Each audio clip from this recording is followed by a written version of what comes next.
अशा स्वरूपाचे तुम्हाला नक्कीच काय दिलं राहते, वेन आकृत्या.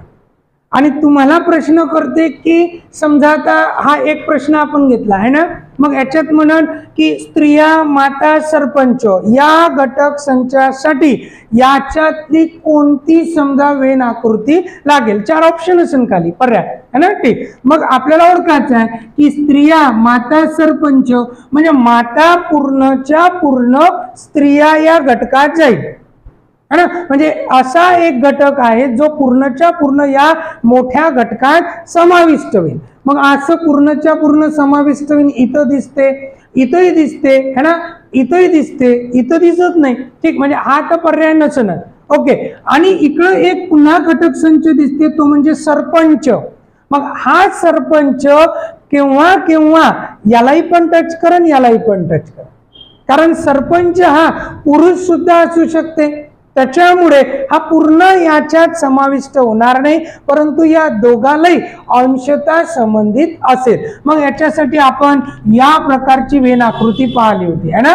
म्हणजे समजा याला म्हटलं आपण माता, माता, तर हा घटक संच पूर्णच्या पूर्ण एका मोठ्या घटकाचा भाग असेल, तो म्हणजे स्त्रिया. पटत आहे, स्त्रिया.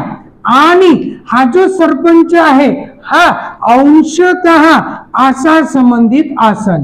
कोण? सरपंच. म्हणजे पहा बरं, हे जे सरपंच आहे हे कोणते? पुरुष है ना, पुरुष. हे अशा स्त्रिया ज्या सरपंच आहे पण माता नाही, या अशा माता ज्या सरपंच आहे ना, येतं लक्षात. म्हणून आपल्या पर्यायातली ऑप्शन नंबर किती लागल? सी है ना. ठीक, चला अशी आकृती काढून घ्या आणि किंवा तिथं खाली तुम्ही पर्याय सी म्हणा. ठीक आहे ना, पर्याय सी म्हणा असं म्हणू शकता. या प्रश्नात काय म्हटलं आता? मुलगा, मुलगी, विद्यार्थी. तुम्हालाही माहित आहे की मुलगा आणि मुलगी हे दोन घटक कसे स्वतंत्र, पण विद्यार्थी है ना, मग हे दोन्ही घटक त्या एका मोठ्या घटकाचा काय भाग आहे. लक्षात येत आहे. म्हणजे मुलगा मुलगी पण हे स्वतंत्र दोन घटक. मग स्वतंत्र दोन, बरं ही आकृती लागू शकते का? नाही. लक्षात येत, ही नाही. कारण ही काय सांगते, एक घटक दुसऱ्या घटकात, दुसरा घटक तिसऱ्या घटकात, हे तर लागणार नाही. ही असू शकते का? हो, पण याला थोडं साईड न ठेवू. असू शकते पहा, हा मुलगा, ही मुलगी आणि हे दोघही पूर्णच्या पूर्ण विद्यार्थी. बरं, त्याच्यानंतर ही असू शकते का? नाही. कसं? एक घटक दुसऱ्या घटकात पूर्ण आणि हा दोन्ही घटकाचा अंशतः भाग, असा इथं संबंध नाही दिसत आहे. बरं, हा असू शकते का?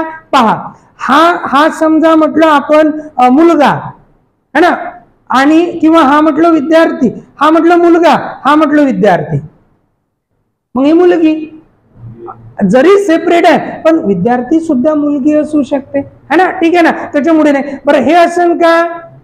पहा बरं, दोन घटक वेगळे, मुलगा मुलगी दोन घटक वेगळे आणि हा अंशतः. लक्षात येते. म्हणजे पहा, दोन घटक वेगळे आणि हा विद्यार्थी असा आहे की काही मुलं असन, काही मुली असन. विद्यार्थी अजूनही बाकीचे घटक असू शकते ना, पुरुष, स्त्रिया वगैरे. लक्षात येत आहे, समजत आहे ना. म्हणजे आपण असं म्हणू शकतो की दोन घटक स्वतंत्र आणि तिसरा घटक अंशतः संबंधित म्हणू शकतो. कारण कंपल्सरी नाही की सर्वच्या सर्वच मुलं हे विद्यार्थी असले पाहिजे. लक्षात येत आहे. म्हणजे तुम्ही एकतर हाही पर्याय म्हणू शकता, पण आता इथं डिपेंड करत की या गणिताला ऑप्शन काय. समजलं काय म्हणता? कारण 5 ऑप्शन नसेल, 4 ऑप्शन आहे. आता है ना, आपण इथं होतो. पहा, आपण काय म्हटलं की समजा है ना, मग आता इथं हे दोघं, हा मुलगा हे मुलगी, समजत आहे, हा मुलगा हे मुलगी, दोन घटक स्वतंत्र आहे, दोन घटक पूर्णतः स्वतंत्र आहे, पण हा तिसरा घटक या दोन्ही घटकाचा है ना अंशतः भाग असेल. कारण कंपल्सरी नाही है ना की हे मुलगा आणि मुलगी पूर्णच्या पूर्ण विद्यार्थी या घटकात असलेच पाहिजे. समजत आहे काय म्हणता? काय गरज आहे? मुलगा नाही शिकू शकत ना, तो काहीच नसून शिकत है ना. लक्षात येत आहे. मुलगी पण अंशतः भाग असेल. म्हणजे काही मुलं हे विद्यार्थी असू शकते, काही नसू शकते. झालं असेल त्यांचं ग्रॅज्युएशन कम्प्लीट, आता नोकरी करणारे असेल.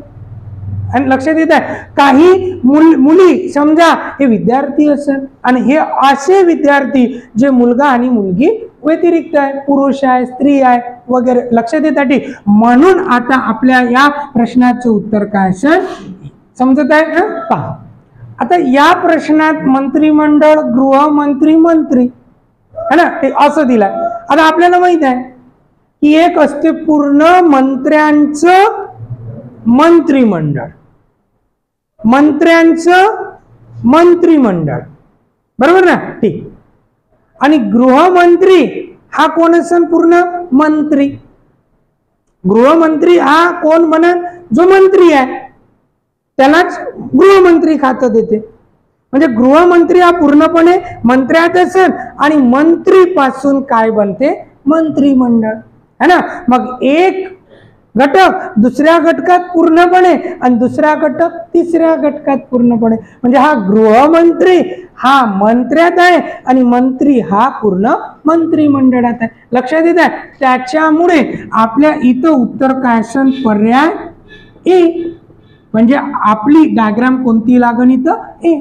पडते? चाल घ्या मग. आता या प्रश्नात विधी शाखेचे विद्यार्थी, शास्त्र शाखेचे विद्यार्थी आणि पुरुष. मग आपण काय म्हणू?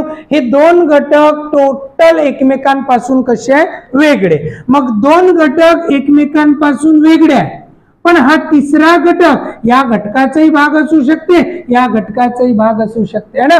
म्हणजे दोन घटक पूर्णपणे वेगळे, है ना, आणि हा तिसरा घटक या दोन्ही घटकाचा अंशतः भाग. कारण बाकी पुरुष हे दुसऱ्या शाखेचे असू शकते विद्यार्थी किंवा विद्यार्थी नसू शकते, है ना. म्हणून आपण म्हणू शकतो की या गणिताचं उत्तर काय येईल? पहा कधी कधी वेन आकृत्या हो नक्की अशाही स्वरूपात विचारते असते केव्हा केव्हा, है ना. अशाही स्वरूपात आपल्याला प्रश्न राहते.